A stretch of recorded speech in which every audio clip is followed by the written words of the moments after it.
cukup banyak diderita oleh hampir setiap orang. Kebanyakan dari penderita penyakit ini paling sering dijumpai pada anak kos. Maklumlah, anak kos jauh dari orang tua dan maknanya susah. Oh iya, beberapa waktu lalu ini terjadi kasus di mana seorang mahasiswa ditemukan meninggal karena mengalami penyakit MA akut yang dideritanya.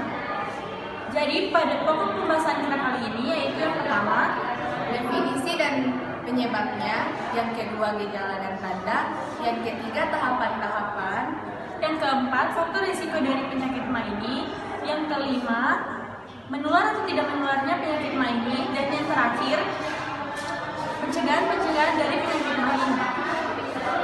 berikut videonya. Apa itu MAG? MAG atau tukak lambung adalah ketidakseimbangan antara enzim, asam lambung, dan mukosa atau dinding lambung. Terjadi luka peradangan, infeksi, bahkan borok pada lambung.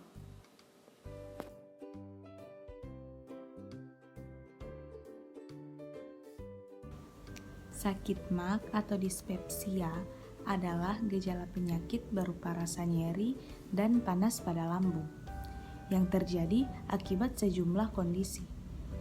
Di antaranya yaitu luka terbuka pada lapisan dalam lambung atau tukak lambung, kemudian infeksi bakteri Helicobacter pylori, kemudian efek samping dari obat antiinflamasi nonsteroid atau OAINS, dan stres.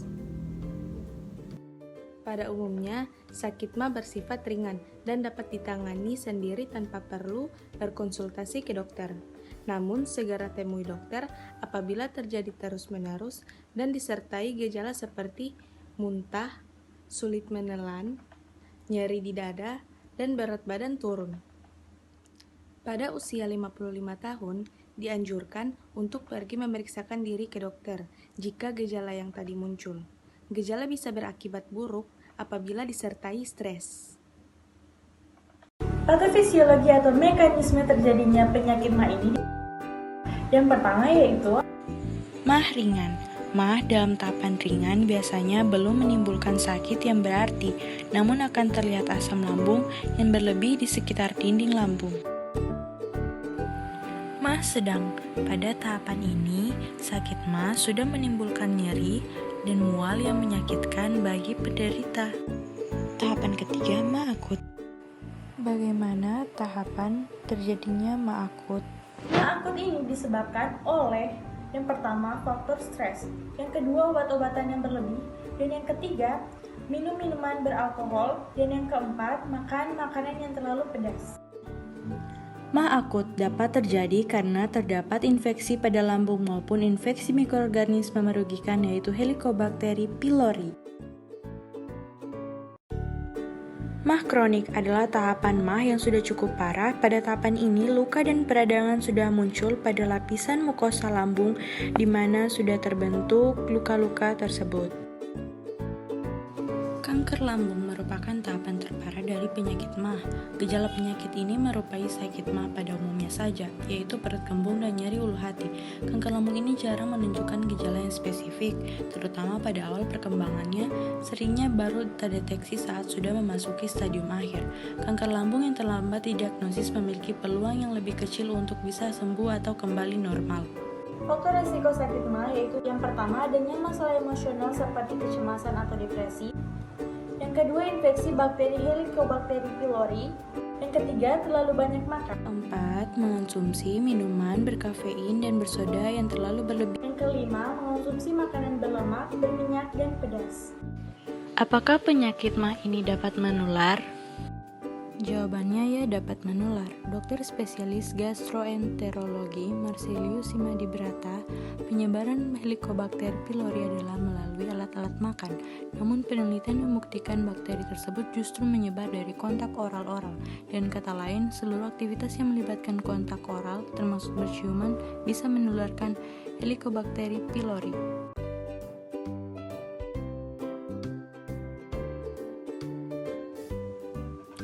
Sakit MAG ringan akan hilang dengan sendirinya.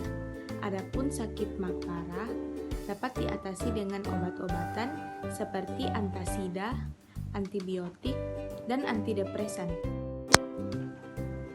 Penggunaan obat dan terapi seperti meditasi dan relaksasi juga dapat mengatasi sakit MA.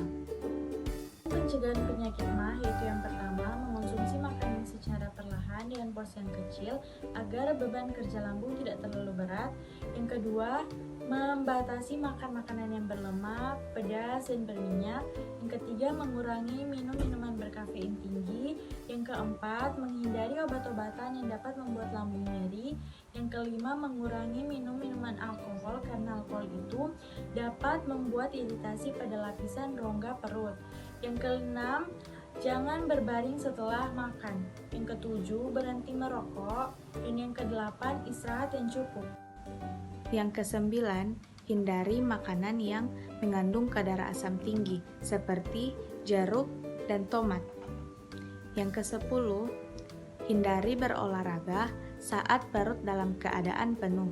Lakukanlah olahraga sebelum makan atau setidaknya 1 jam setelah makan.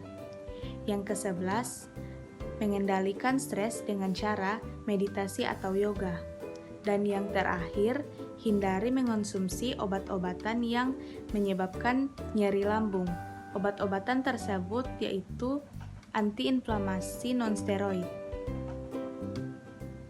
Jadi, kesimpulannya, jika kalian mengalami gejala-gejala seperti yang telah dijelaskan tadi, maka segeralah memeriksakan diri ke dokter, karena penyakit MA ini jika sudah parah dan tidak cepat ditangani, maka akan berakibat fatal dan dapat berakibat kematian. Agar terhindar dari penyakit MA ini, kita harus melakukan pencegahan karena melakukan pencegahan lebih baik daripada pengobatan.